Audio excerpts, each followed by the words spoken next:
महाराष्ट्रातल्या काँग्रेस नेते 5 जागांबद्दल आग्रही. सांगली, भिवंडी, मुंबई, उत्तर पश्चिम, ईशान्य मुंबई आणि दक्षिण मध्य मुंबई जागांवरचा दावा सोडणार नाही, काँग्रेस नेत्यांची भूमिका.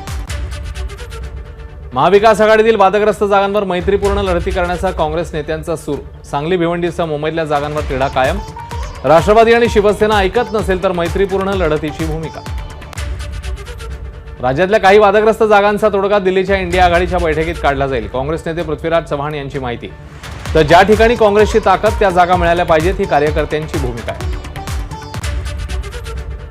महाविकास आघाडीची 3 एप्रिलला शिवालय इथे बैठक. उद्धव ठाकरे, शरद पवार, जयंत पाटील, नाना पटोले उपस्थित राहणार, संजय राऊत यांची माहिती. प्रकाश आंबेडकरांच्या आरोपांवर संजय राऊतांची सौम्य प्रतिक्रिया. प्रकाश आंबेडकरांनी आमच्या सोबत यावं हीच आमची इच्छा. आंबेडकरांना थेट उत्तर देणं राऊतांनी टाळलं. वंचितने आमच्या सोबत यावं यासाठी अजूनही प्रयत्न. मवियाबाबत अजूनही दरवाजे उघडेच, शरद पवारांचं वक्तव्य. माझा विचार होता माढ्याची जागा धनगर समाजाला द्यावी. मतदार पळवतात हे माहिती होतं. या निवडणुकीत उमेदवार देखील पळवतायत. महादेव जानकरांवरून शरद पवारांचा महायुतीला टोला. सध्या जेलमध्ये जाण्यापेक्षा भाजपमध्ये गेलेलं बरं अशी चर्चा सुरू. प्रफुल्ल पटेल यांना सीबीआयने दिलेल्या क्लीन चिट प्रकरणी शरद पवारांचा मिश्किल टोला.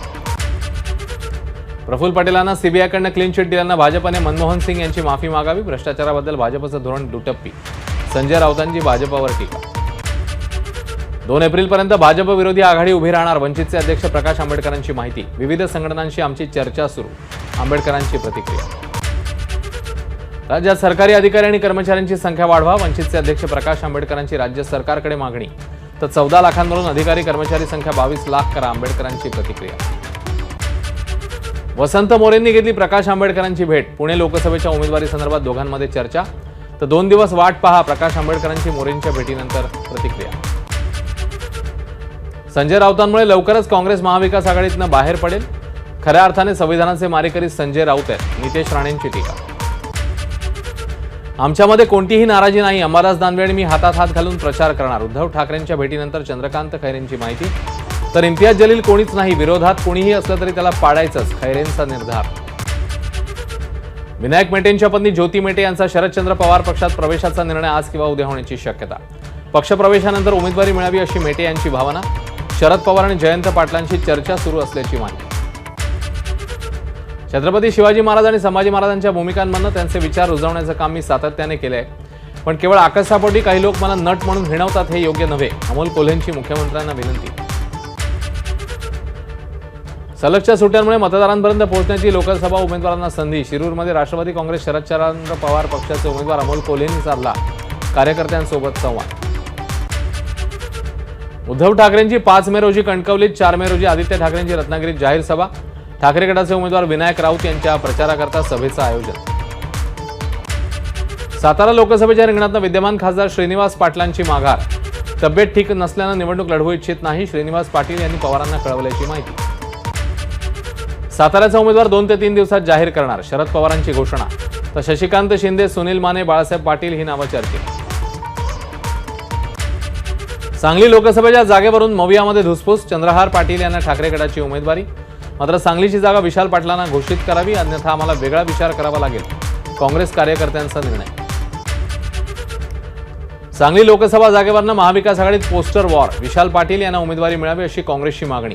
तर ठाकरे गटाने चंद्रहार पाटलांना उमेदवारी जाहीर केल्यानं काँग्रेसचे कार्यकर्ते नाराज. सांगलीच्या जागेबाबत व्यवहार कुठपर्यंत झाला हे संजय राऊतांनी सांगावं. उद्धव ठाकरे कुणाचेही होऊ शकत नाहीत. व्यवहार पूर्ण झाला की सांगलीची जागा काँग्रेसला दिली जाईल, नितेश राणेंची टीका. गुंजवणी धरणासंदर्भात काही तांत्रिक मुद्द्यांवर चर्चा. शिवतारेंची माहिती. तर निवडणूक लढण्यासंदर्भात अधिकृत भूमिका उद्या घोषित करणार, शिवतारेंची प्रतिक्रिया. उदय सामंत यांचे बंधू किरण सामंत यांनी घेतली फडणवीसांची भेट. रत्नागिरी सिंधुदुर्गातनं नारायण राणेंची उमेदवारी जवळपास निश्चित झाल्यानं सामंत यांचा पत्ता कट झाल्याचा. लोकसभेला जागा नाही तर केंद्रात कॅबिनेट आणि राज्यात मंत्रिपद आणि विधानसभेकरता 6 जागा द्या. केंद्रीय मंत्री रामदास आठवले यांची उपमुख्यमंत्री फडणवीसांकडे मागणी. तर मी प्रामाणिकपणे एनडीए सोबतच राहणार, आठवलेंची प्रतिक्रिया. भिवंडी लोकसभेवर शरद पवार पक्षाचा दावा चुकीचा, काँग्रेसचे ठाणे ग्रामीण जिल्हाध्यक्ष दयानंद चोरगेंची प्रतिक्रिया. भिवंडी लोकसभा मतदारसंघामध्ये काँग्रेसचं संघटन मजबूत, चोरगेंची माहिती. हातकणंगले लोकसभेनंतर कोल्हापूर लोकसभा मतदारसंघात देखील भाजप कार्यकर्ते नाराज. गेल्यावेळी आम्ही मदत केली, मात्र 5 वर्षात आमचे फोनही उचललेले नाहीत. भाजपचे प्रदेश सचिव महेश जाधव नाराज. रायगड लोकसभा मतदारसंघात सुनील तटकरे यांना भाजप पदाधिकाऱ्यांचा विरोध. रायगड लोकसभेबाबत उद्या सुनील तटकरे आणि भाजप प्रदेशाध्यक्ष बावनकुळे यांची बैठक होणार. अमरावतीकरता दिनेश बुब हा चांगला पर्याय असू शकतो, त्यांच्याबाबत राजकुमार पटेल निर्णय घेतील. बच्चू कडूंची माहिती.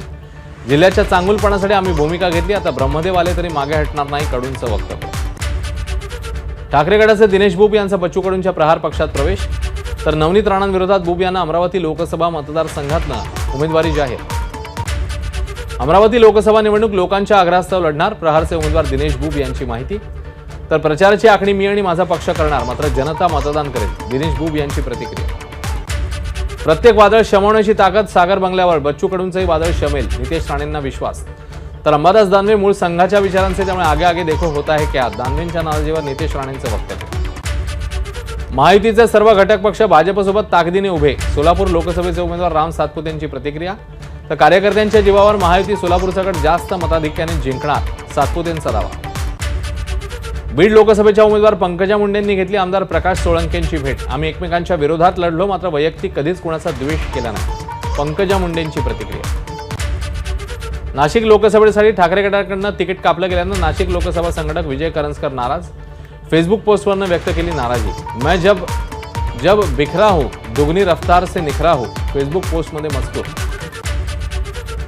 नागपूर लोकसभा मतदारसंघातली महाविकास आघाडीचे उमेदवार विकास ठाकरेंना वंचितचं समर्थन. वंचितच्या पाठिंब्यामुळे आपल्या 2 लाख मतांचा फायदा होईल, विकास ठाकरेंचं मत. शिवसेनेचे माजी आमदार दिनकर मानेंची जीभ घसरली. निवडणुकीच्या प्रचारादरम्यान पंतप्रधान मोदी, अजित पवार, अशोक चव्हाणांवर खालच्या भाषेत टीका. भाजपचे लोक पैसे घेऊन आले तर पैसे घ्या आणि काँग्रेसलाच मतदान करा, मानेंचा सल्ला. मुख्यमंत्री एकनाथ शिंदेंच्या हिंगोली जिल्ह्यात 2 सभा होणार. शिवसेनेचे उमेदवार हेमंत पाटील यांची माझाला माहिती. पंतप्रधान मोदी आणि योगी आदित्यनाथ यांचीही हिंगोलीमध्ये सभा होणार असल्याची पाटील यांची माहिती. उमेदवारी आधीच छगन भुजबळांना मतदारसंघातनं विरोध. मराठा आरक्षणाला विरोध करणाऱ्या भुजबळांना मतदान न करण्याचं आवाहन करणाऱ्या पोस्ट व्हायरल. काही ठिकाणी भुजबळांविरोधात होर्डिंग्स. शेतकरी नेते रविकांत तुपकर 2 एप्रिलला बुलढाण्यातनं निवडणूक अर्ज भरणार. विद्यमान खासदार प्रतापराव जाधव यांच्याबद्दल प्रचंड नाराजी आहे, त्याचा प्रत्येक काल संजय गायकवाडांच्या रूपाने आलाय, तुपकरांचं वक्तव्य. लोकसभेसाठी वंचितचा 9वा उमेदवार जाहीर. रामटेक लोकसभेसाठी वंचितकडनं शंकर चहांदे यांच्या नावावर शिक्कामोर्तब. पक्षाकडनं चहांदे आणि किशोर गजबी या दोघांनाही एबी फॉर्म मिळाल्यानं अधिकृत उमेदवार कोण याबद्दल उडालेला गोंधळ. धुळ्याचे लोकसभा उमेदवार डॉक्टर सुभाष भामरे सटाणा दौऱ्यावर. देव मामलेदार यशवंत महाराज मंदिरात घेतलं दर्शन. तर भाजपसह विविध पक्षाच्या पदाधिकाऱ्यांशी साधला संवाद. 5 लाख मतांनी हा गड जिंकू हा गडकरींचा अहंकार. नागपूरमध्ये 5 लाख मतांनी जिंकणं अशक्य बाब. गडकरी, मोदी आणि फडणवीसांचा आपल्या अहंकारामुळेच पराभव होईल, काँग्रेस नेते विलास मुत्तेमवार यांची टीका. विजय शिवतारे उद्या सासवडमध्ये पत्रकारांशी संवाद साधणार. मुंबईहून आज दुपारपर्यंत सासवडला पोहोचल्यावर उद्या सकाळी 10 वाजता कार्यकर्त्यांची बैठक घेणार. हेमंत पाटील यांना उमेदवारी जाहीर झाल्यावर वसमतमध्ये शिवसैनिकांचा जल्लोष. शहरात फटाके फोडत कार्यकर्त्यांचा आनंद साजरा. मला निवडणूक लढवावी वाटली म्हणून नामांकन दाखल केलं, तुर्तास तरी उमेदवारी मागे घेणार नाही. निवडणूक लढवण्यावर संजय गायकवाड ठाम. 4 तारखेनंतर काय होतं ते कळेल, मी बंड केलं नाही, गायकवाडांचं वक्तव्य. एबीपी माझा, उघडा डोळे बघा नीट.